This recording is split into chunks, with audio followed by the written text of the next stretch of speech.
ایک مسافر اور ایک عقلمند بزرگ بیابان سے گزر رہے تھے۔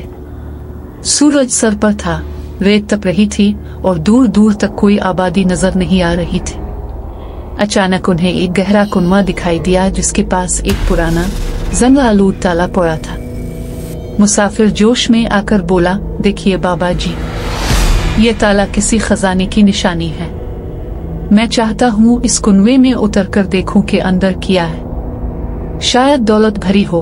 بزرگ نے نرمی سے کہا، بیٹا، ہر بند چیز خزانہ نہیں ہوتی، بعض دفعہ یہ آزمائش ہوتی ہے۔ پہلے سوچ لو، اگر اندر کوئی خطرہ ہوا تو نکل کیسے پاؤ گے؟ مگر مسافر خود کو بڑا عقلمند سمجھتا تھا۔ اس نے رسی باندھی اور کنویں میں اترنے لگا۔ نیچے پہنچ کر جب اس نے دیواروں کو غور سے دیکھا تو اس کے قدم کانپ گئے۔ وہاں سانپوں کے کئی بل تھے اور تیزی سے سرسراہٹ کی آوازیں آ رہی تھی۔